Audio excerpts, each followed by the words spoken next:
If Ripley traded her xenomorph killing power loader for career and logistics, this is what she'd be rocking. Meet the ARGO Atlas, because space cargo doesn't move itself.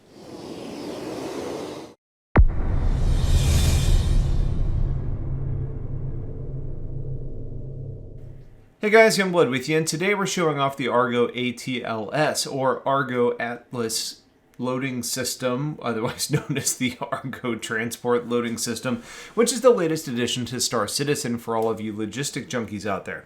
Now, if you've been frustrated with the manual cargo handling or the endless tractor beam fidgeting, this exosuit might just be your new best friend. So let's dig into what makes it tick, where it shines, and where it might stumble a little bit. So, what exactly can this thing do? Well, the Atlas, I don't even know if people are calling it the Atlas. To me, it's too obvious to do that, but I also hate it because there's the Atlas platform on the Anvil ground vehicles. But whatever, we're going to call it the Atlas because ATLS is a mouthful. It is built to handle those many different size cargo containers, along with the variety of other tractable items. The ones that give you nightmares when you're trying to load them manually. This suit makes it possible to lift and move containers that would otherwise require a ship tractor beam or a painfully long manual process. Now, if you're knee-deep in cargo operations, you're going to immediately appreciate what the Atlas brings to the table.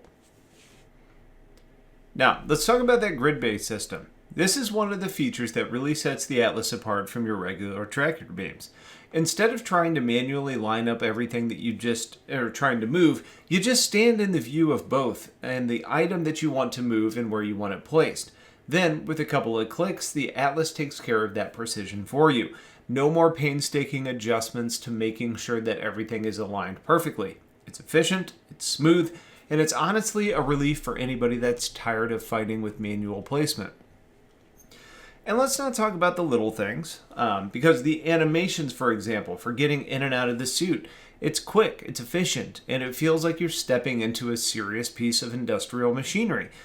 Now, the looks of it may seem a little bit frail, especially compared to some of the mechs that we've all come and known to love, but overall, the animations and the overall feel and style are really strong. The character movement here actually adds to the immersion. You really feel like you're about to get some real work done. And it actually doesn't drag out the process, and it keeps you in the flow of gameplay, which is exactly what you want when you're in the middle of big cargo operations. Now, the Atlas is fantastic when it comes to on-grid cargo handling. If you're working in large open spaces like cargo holds or bigger ships or facilities, the suit really makes the cargo operations feel pretty seamless. But if you do find yourself off the grid or in tighter spaces, that's where the Atlas starts to feel a little bit clunky. The beam isn't as precise in those areas, and maneuvering larger containers can become more of a challenge. So if you're planning to use the Atlas for tight interior spaces, you might want to keep that in mind and also have the handheld utilities available to you. Now, speaking of challenges, let's talk about the recent nerfs to handheld tractor beams. A patch dropped a few weeks ago, and since then, handheld beams have shorter range, less capacity, and now move and rotate objects painfully slow. I don't know how much of that has been intentional, but the feel seems to be pretty universal. So if you've been using a handheld beam for cargo work, you're probably feeling that frustration now. The Atlas is looking like a pretty solid alternative for heavier jobs because you won't have to deal with those limitations, especially seeing as how in the Atlas you can now stand in the ramp of a C2 and basically reach everything within that cargo grid without even moving, which kind of counteracts that slower movement and speed that the mech has itself to give you overall speed and agility through the mission, even if the suit itself doesn't give you speed and agility.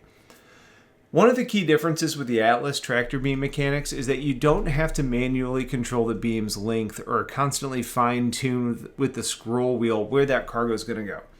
You just click on the container and it starts pulling it towards you automatically. Now, what's cool is that while the container is coming to you, you can already start selecting that destination. This is a little bit of an expansion of what we already talked about. Once you've locked it in, the beam moves that container exactly where you want it, taking care of the precision work. It's a really nice way to streamline the process, but one thing to note is that there's no manual grabbing like you would with handheld items. It's not like one side is a tractor beam and the other one is like a claw. Things are a little bit more defined within that grid. And that brings up an interesting point. Manual control. Handheld beams are still incredibly useful, even with the nerf that we've seen recently, especially in tight places where the Atlas might struggle, not only because of size, but by design and how its beams work. If you're working in cramped environments like smaller ships or base interiors, handheld beams are going to offer that finer control that you need to place cargo exactly where you want it to be. So while the Atlas excels at the big jobs, handheld beams still have their place for more precise operations. It's really about having the right tool for the right job. And that ties into something that I really like about Star Citizen's progression system. The Atlas isn't something that you necessarily want to start out with. It's something that you should probably earn as you decide that this is something that you would need. As you progress through your career, whether you're focused on hauling or mining or cargo-heavy professions, the Atlas becomes a tool that you unlock as your operations grow larger. This is how it should be. Start small, work your way up, and when you're managing bigger ships and larger operations, the Atlas is there to make those high-level tasks more efficient. It's a key part of growing in your career, and it's a tool that reflects that growth in your career, as well as making your own personal feelings about how you're playing and what you're doing with it, to kind of show that reward system. So where does the ARGO Atlas stand? At least with me, it's not perfect, but it's a serious upgrade for anyone involved in large-scale logistics. With the recent nerfs to handheld beams, this suit is more essential than ever if you're dealing with heavier cargo. Even missions like Jumptown, where you're dealing with large quantity of cargo, it could be really important. That said, handheld beams still have a place, especially when it comes to the more delicate, the precision work. Or even if you consider the fact that you could be loaded out for full combat and still have a tractor beam on your hip, it gives you a lot of flexibility overall. The Atlas is still a milestone, though, for industrial gameplay in Star Citizen. It gives players a solid tool as they progress through the game's career paths. So it is a really important introduction into the game. So that's it for now. Thanks for watching. If you have comments or feedback, please toss it into the obvious comment section on this video. Otherwise, stay tuned for more coming soon. Have yourselves a wonderful day, and take care.